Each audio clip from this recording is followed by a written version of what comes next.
My name is Jeroen. My background is mostly in also the modding scene.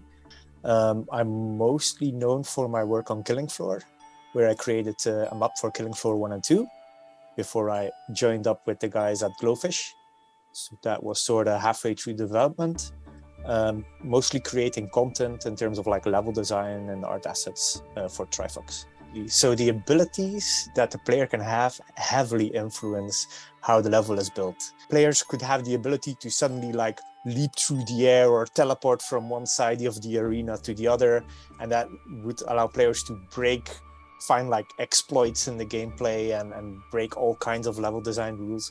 So we had to like really be strict in that regard and like have certain platforms be a certain height, have the player like take into account how far the player can jump, how arenas are approached in terms of like, do we lock players in? Do we give them free form movement?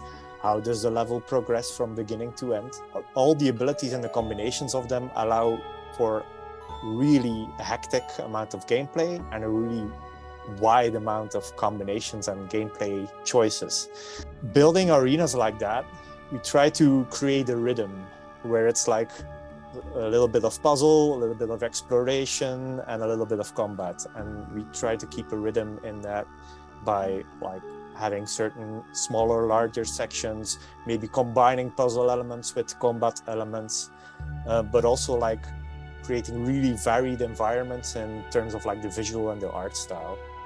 We have like a wasteland world, for example, where we have like a mini kart ride in there, like a roller coaster ride combined with combat. So it's almost like a callback to Donkey Kong Country in certain parts.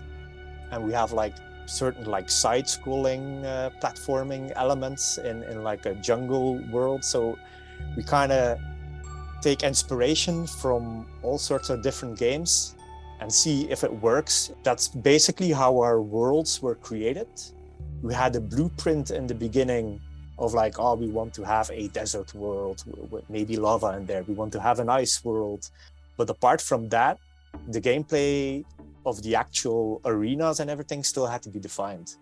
And what we kind of did is like create everything in white box phase. So like really simple shapes and just experiment, create cool gameplay opportunities.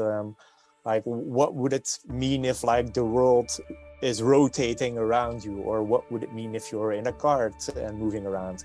And we also always make sure that the level had like a cool flow in it, right?